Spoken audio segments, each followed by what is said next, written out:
Angelina in the Philippines, two sisters older than me and a brother, and then me, and then the rest. They're very loving, very strict. My mom, a homebody, she taught me how to crochet when I was 10 years old and embroider. When I went to midwifery school when I was 17, then I got homesick and went home. I went to a cosmetology school. After that, I worked in a beauty shop. Cosmetology, I could stay home. The other one, I have to go to Manila. It's very strict. It's a private school. We were not allowed to go anywhere. I can't even go to church without a chaperone. I really get homesick. That's the first time I was away from home. At least when I took to cosmetology, I go home every night. I was single, and then one of my brother-in-law said, we need a manicurist in a barbershop where you get higher pay. While working there, I met my husband, Robert. He said he saw me combing, brushing my hair in the mirror, getting ready to go to church, and the style there was miniskirt. And he said, I just saw your legs. I didn't even see you, what you look like. Afterward, I went back there to get my manicuring implements, and then I was going to go home. But then he came by. He said, I saw you earlier. Later on, after he started courting me, he told me, when he had a manicure, he said to me, do you think your parents will be against you marrying an American? And I said, no, but you have to belong to our church. He said, I'll join your church. And I said, it's not that easy. You have to go through indoctrination. He said, I'll do that. I introduced him to my father, and my father take him to take the indoctrination. He got baptized. I was there for the baptism, and the minister said, is he courting you? And I said, yes. And he said, remember, you're a Filipina. Filipino custom, no touch. I took that literally. When he takes me on a date in the officers club, there was a magician, and he touched me, and I said, don't touch me. I thought that's what it meant. Just touching hand. I didn't realize what it really meant. Iglesia ni Cristo, Church of Christ. We met in August. He said he just came back from Vietnam. He was a widower, and he said, I can have a long engagement because I could get sent to Vietnam and be killed. We met in August. We got married in December. We were married for 38 years. WS-14, above lieutenant commander. He's a civilian employee, but he have a officer's rating. He's very kind and gentle, intelligent. Now, we live in the Philippines. We were there for 20 years.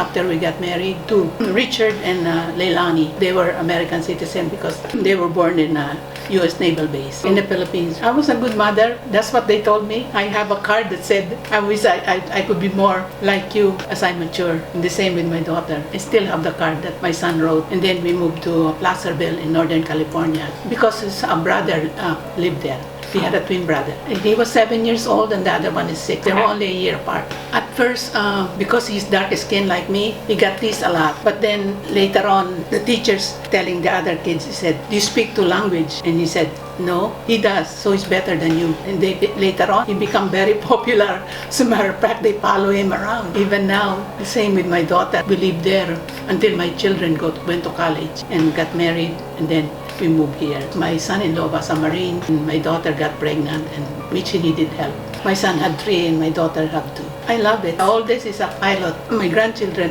with my son is in San Diego, and the one in Temecula, the other 2. My husband died a year after we moved to Menipee. The Oasis in Menipee is an active community. I'm a homebody. I'm very shy. Because of my dark skin, I got this a lot. So I went to a scrapbooking club in there, and I hear people laughing. They were playing chair volleyball. I said, you like to join us? And I said, yeah. So I become friends with the people there and said, you could join the fitness club. And they told me how much it costs. I went to yoga class, water aerobics and stuff like that. So I get to meet friends. My neighbor saw me watering my plants and she said, oh, I didn't know you lived there. You want to ride with me? So she became my best friend there. And she's very sociable. That's how I overcome my shyness. So we exercise a lot.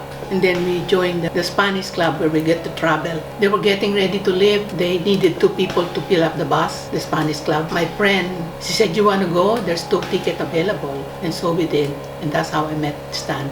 He was the treasurer of the Spanish club. Then he asked me for a date to go out to lunch.